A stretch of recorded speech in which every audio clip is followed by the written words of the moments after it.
Sounds good. Yeah. That's fun. We do this. I love this guy. We have fun. We have fun together. We played I some can nice. tell. How long have you guys known each other? Quite a while now, but not thousands of years. But 70. yeah, we met a while back, and then we didn't see each other for a while, and then we got Yeah. hanging for about. When did we put the record out? Like That's been almost. That's been. Sheesh. 6 years. Or That's so? been 6 years, man. Yeah, 7 years, I tell you. See, some things I can remember. Funny how time slips away. Yeah. Like that song too.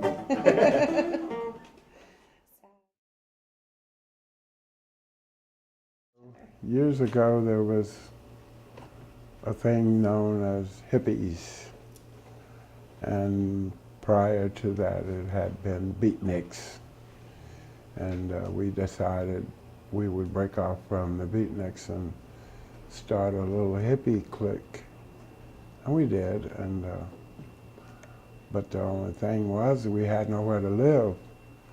And Carroll Peery made sure that we had somewhere to sleep every night. I cannot believe it. And this was such an amazing man. He always there for you. He was like the father to half the kids at City College. And there was just, I don't know, just incredible spirit that came from him of goodness, positive. And he was a great counselor to so many people. And I used to wonder when he sleep. I never did see him sleep. All these years I've known him, that I knew him, I never saw him go to bed. All right? And we all used to, it was about, at one point there was about maybe 18 people in my crew. I had my own little crew, you know. And we had a little house over. Finally, we got a house through this lady, Susan Bender, at the time that her father gave her this house to live in while she go to school. And she was one of the crew. So she goes, well, guess what? I got a house. We don't have to worry about it anymore. We got a place to stay as long as we want.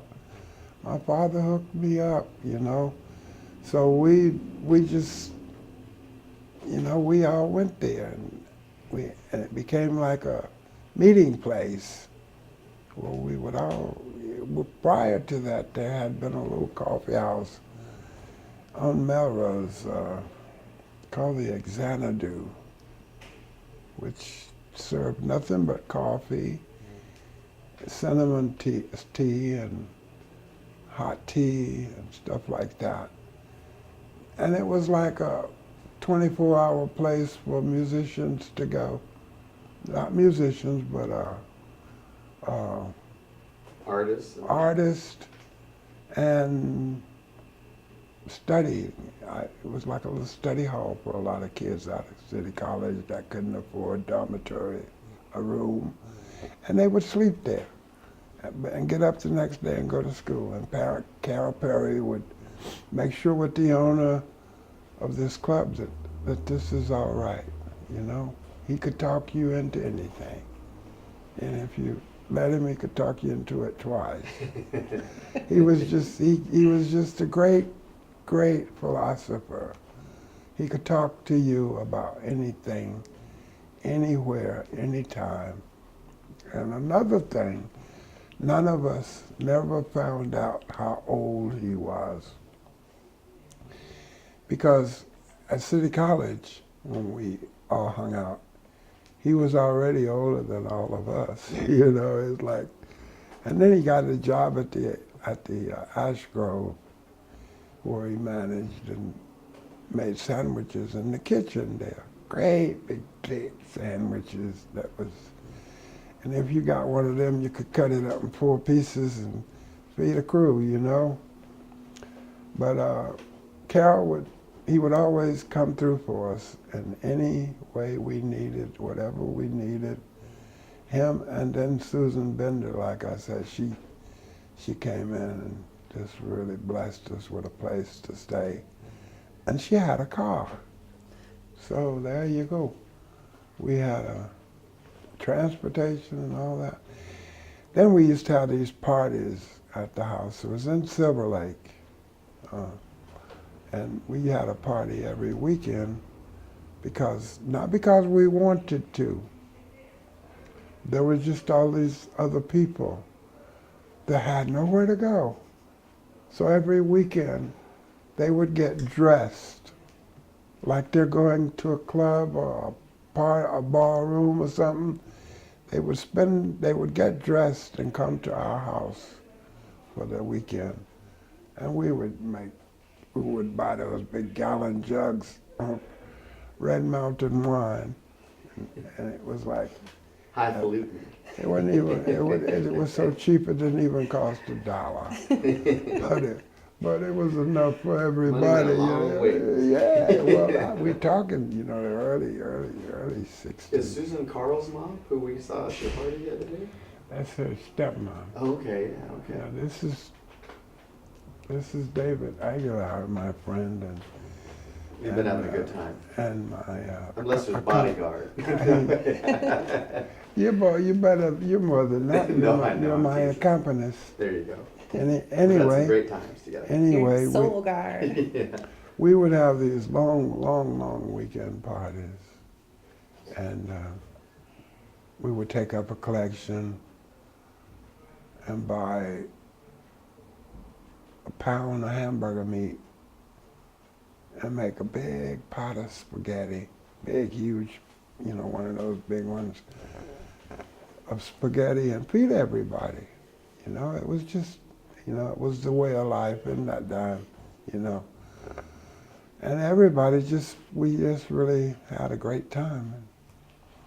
And then my brother Joe and I were busy at the coffee house scene. We would play at these little coffee houses. And then my brother Willie joined us, and my brother George, and that's how and where the Chambers Brothers reorganized as a folk group as opposed to gospel, because we had been asked to leave the church because they didn't like the way we dressed. And that's something you had to have so we thought, okay, we're from Mississippi, dude. And in Mississippi, we wore no shoes to church. We wore overalls, and whatever shirt you could get underneath it was fine. So we weren't pleased with their attitude at the church scene. So we left as willingly as they did invite us to. And we met Ed Pearl at the Ash Grove, and Lightning Hopkins was playing there. And Carroll Peery at the time was doing the kitchen. So the Chambers Brothers with Lightning Sam Hopkins at the Ash Grove, man, that was something. And we still got the check, the first check that he paid us for the whole week. The check was like $125, something like that, for 4 guys, 2 shows a night, for a week. That's not very much. Today's standards. Yeah. That was then, But at that house we had like I said, we had a party every weekend. And people, Howard Axton would show up. Joan Baez sometimes would show up. Once, I think. Pete Seeger came. So a lot of the folk music. The folk scene, yeah. And this was also before the big gathering of the folk scene, And people like Owsley used to come there and sit in the corner and doodle, putting his chemistry together for the, the big clear light acid. Whoa. The maestro was there too, right? Yeah. Taj was there during that time? A little bit. No, he never came to my house. Oh, really? Huh? But he was at the Ash Grove, right? 'Cause they were He saying- played the Ash Grove. Yeah. Taj and I taught a school there, a traditional school of blues, where I taught harmonica, and he taught all strings, and he could play the harmonica pretty good too, real good. But then, in the midst of all of this, Carroll Peery was in and out of all of these scenes as a monitor to make sure if he caught something wrong, he immediately stopped it. He would just talk to you, and he never had to talk to me about things wrong. But if somebody came around that didn't fit, he let them know, you know. And this is how you have to conduct yourself to hang out with these people. You see, these people here are totally free in the mind, and they considered me the first hippie from Mississippi. I didn't mind that, you know, because I'm still way out there when it comes to being a hippie. I never give it up. It's a lifestyle. The greatest lifestyle ever lived is freedom of, you know, just being free. And a lot of people should be free.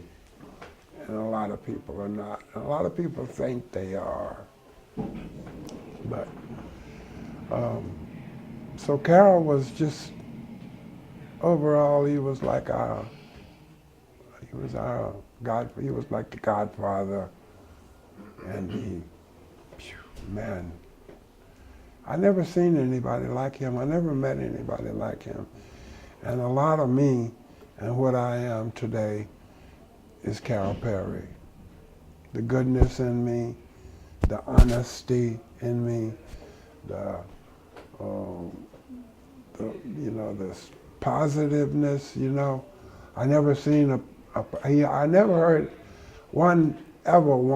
never heard anything negative come from this man. Never, ever, ever. And that's something to say for somebody that you walk the streets with and look where we're going to sleep tonight, you know. And he would always say, well, I have a friend that's, And some of the houses that he used to get for us to house sit like if people went to Vegas or wherever they would go for the weekend. Somehow or another he could talk them people into letting us come for the weekend to stay at that house. And the neighbors would be out just, who are these guys? What is going on, you know? But I remember once they called the police on me for playing Coltrane too loud. And they said he's playing that weird, crazy music. It sounds like so they called the police. And the police came over and said, what are you doing? Why are the neighbors upset? I said, I don't know. I didn't know they were calling you. They go, well, they claim they're hearing some strange noises coming from over here. I said, oh, it's the music. He goes, well, you got to turn it down because they're going crazy. They think you're having some kind of, what do you call it, a seance and stuff, you know? Mm-hmm. I said, no, man, we just a bunch of hippies hanging out, you know. And during that whole time, we always smoked.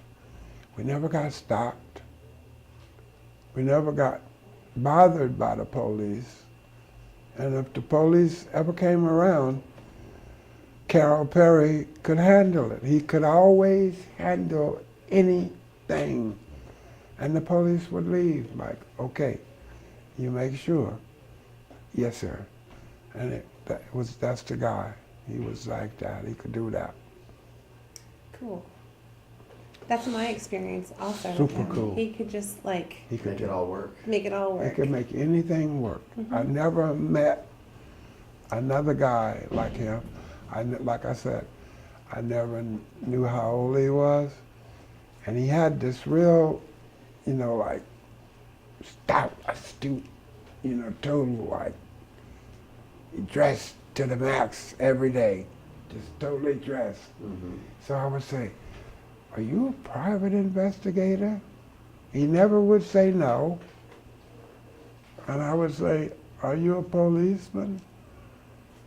And he would never say no, but he would never say yes either. He would always, at that point, he would always change the secretly, a conversation. So basically, we never really knew what he was, except he was just the most beautifulest person I ever met. The most precious man I ever met. He was just incredible, you know. And he would go counsel mothers and kids at the same time. And when he leave, they're all happy. What could he, you know? If a school kid had a problem, he could fix it. He could fix anything. He was that guy. Did he ever do your astrological chart? Yeah, he did that real good. And he didn't have to write some of it down because he'd already studied you. And he already knew all about you. He just knew. Mm-hmm. And he would sit there and tell you, "Well, you see, good buddy, you got to, you know, this is how you're going to have to do this. Now you're going to have to look at it like this, and you're going to have to stop. You know, you're getting a lot of people are not happy with this and that, but we can fix that, good buddy. You just got to, you know, pay more attention to not upsetting people and being in people's way, because people are really getting, you know." He was that guy. He was all them guys. We need every guy to be like him. I try, but I feel I'm short a little here and there because I had another problem with things. He was the guy that kept me cool because I had health problems. I had cancer of the blood and didn't know it. And he would, when I would have you know, whatever I'm having, he would calm me down. When I know anything, I'm waking up, it's the next day. And I'm like, "Where's Carroll? Where's Carroll? He's gone. He's been gone." You know? You know? So I don't know how much more I could say about one guy to make it any better. I wanted to ask you about any music. You said that he wrote a song that you played? Yeah, his first song that he wrote was for my brother Joe and me, "Take It Slow and Easy." Blues song. We can do it. Yeah? Yeah. Oh, that'd be great. Straight ahead. Yeah. Key of G? Yeah, key of G. Give me the tempo. 1, 2, 3.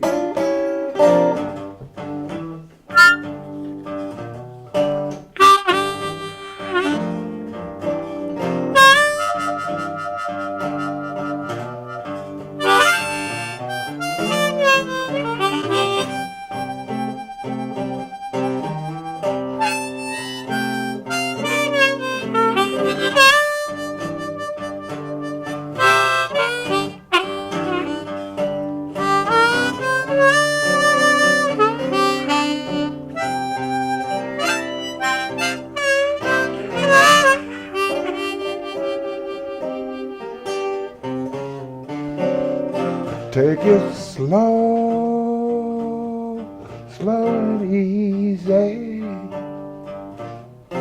I got a long way to slide. Take it slow and easy. I got a long way to slide. So slow and easy, it's groove in time.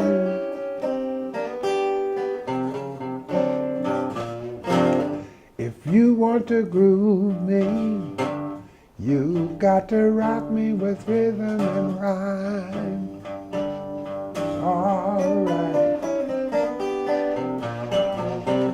If you want to groove me, you got to rock me with rhythm and rhyme.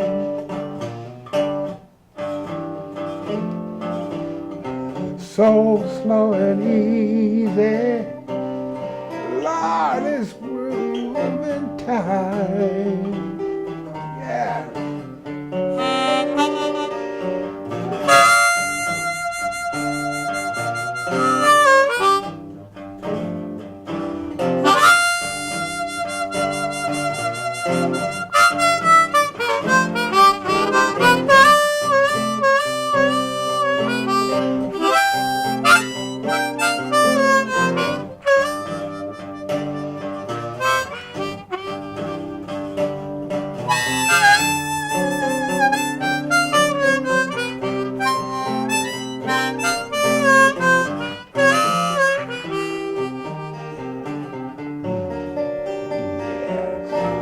Don't turn my baby, keep your heart close to mine.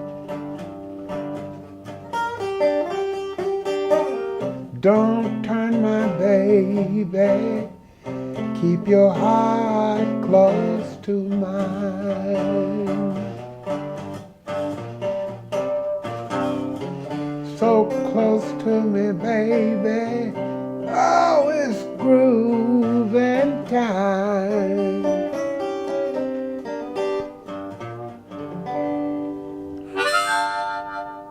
Written by the one and only, the legend in my life, the greatest person I ever known, one of, Mr. Carroll Peery. Mr. Carroll Peery. There could never be another. There will never be another person that influenced me in any way as much as Carroll Peery did. Thank you so much, Carroll Peery, for a great life. And thank you so much for a great direction in life. Thank you. God bless you. Rest in peace, my brother. Thank you.